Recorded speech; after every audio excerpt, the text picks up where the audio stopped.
Hello, welcome to Shad Life. I have my DJ bike here. I'm actually going to do a how-to video today. I haven't done one in a long time, and it's pretty rare that I do one this time of year. It's not even the end of February yet. It's kind of amazing. So this how-to is going to be manualing, and I don't even think I've done a manual how-to. Maybe I have. I'd have to go look at my videos, but I want to point out a few things about the manual before we even get started, because I don't think a lot of people understand kind of how a manual works. Let's just say it that way. So let's get into it. So before we get into actually doing the manual, one of the things I want to talk about is a manual requires you to be at this balance point. But it's not just any balance point, it's a scary balance point. So you basically have to be rolling along, and you got to get the bike to this balance point with your body weight back over the rear axle. Everything in your brain is telling you that when you get to a certain point, you're going to fall over backwards, right? And if you're not experienced, you don't know when that point is where you're going to fall over backwards.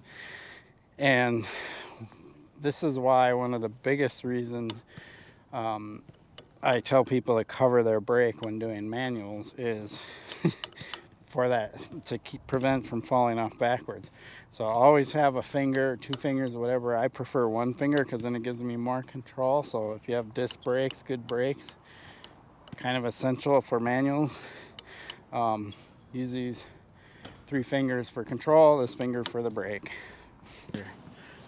So to get into a manual, it's kind of a 2-part thing, and I describe this 2 different ways. I talk about shifting the weight back, right?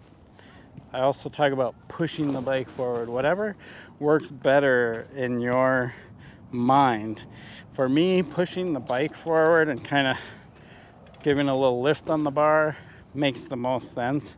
And by pushing the bike forward, I end up with my butt over the rear axle, and that's essential in a manual. It's getting your weight as far back as possible. It is why you want your seat slammed way down like this. So let me just do a couple of quick little sample runs without actually executing a manual. I just want to show you that motion of kind of throwing the bike forward or pushing the bike forward from underneath me.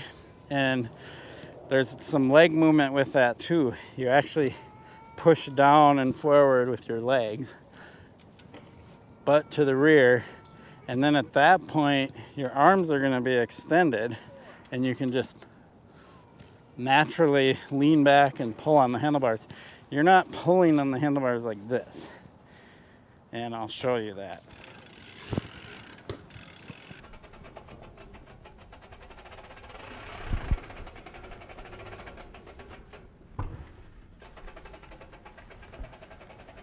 So what I want you to notice there is that I did not do this. I did not just stay in my normal body position, just yank on the front wheel.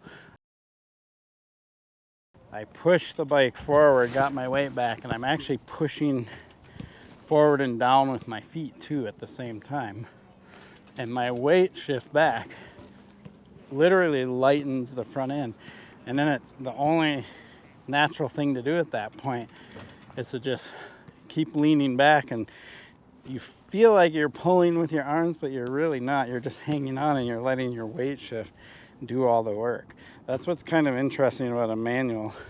A lot of people get confused and think this is what you got to be doing to do a manual, when really it's your whole body and weight shift that's going to get you into that manual position.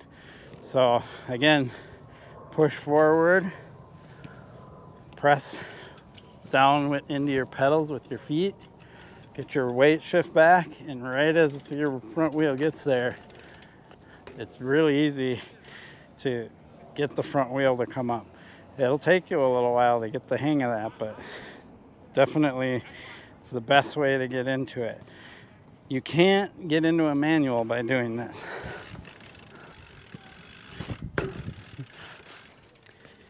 You absolutely need to get your weight back.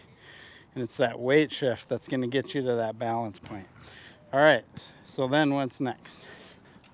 So now that you understand what motions are necessary, you want to do that motion hard enough and strong enough to allow yourself to flip backwards off the bike. And you go really slow to do this.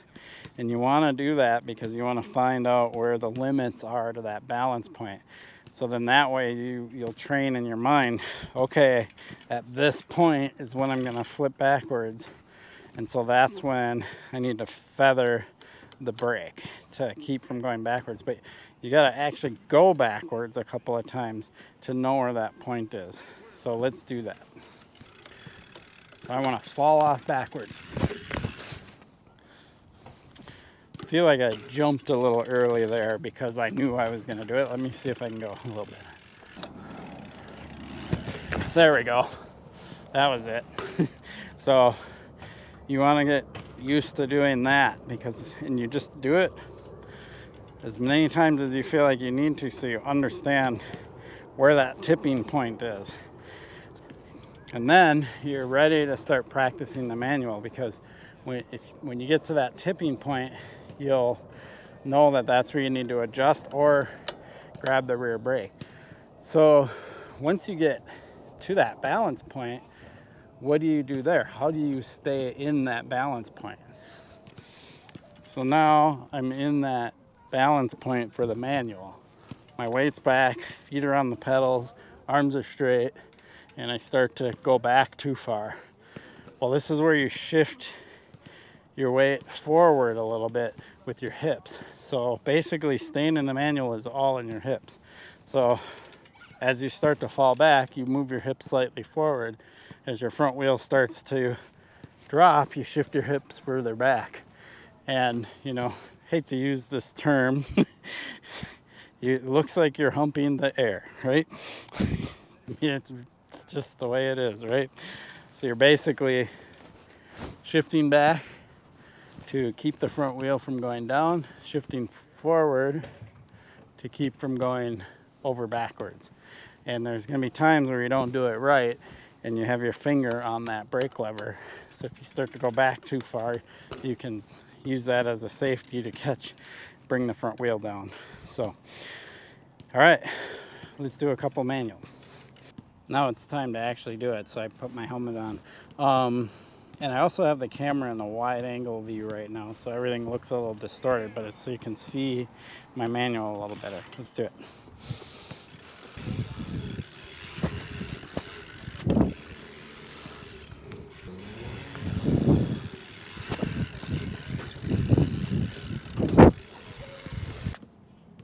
So I got one somewhat decent one and basically went from right around the blue line to the end of the tennis court. And that's really like, it's spring for me. I haven't been practicing manuals and I just wanted to do this how-to, but that's basically it right there. Like if you can get that far, you're good to go. If that's all you could ever do, you can still manual. But if you practice and practice and practice, you'll actually be able to get in a really long one.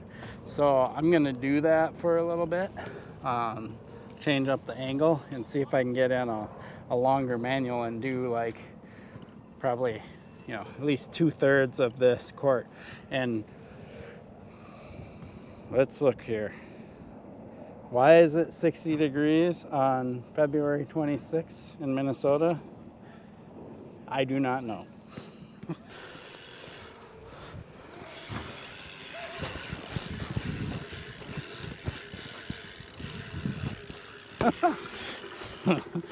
That was it. That's as far as I can go, or I'm going to run into the fence.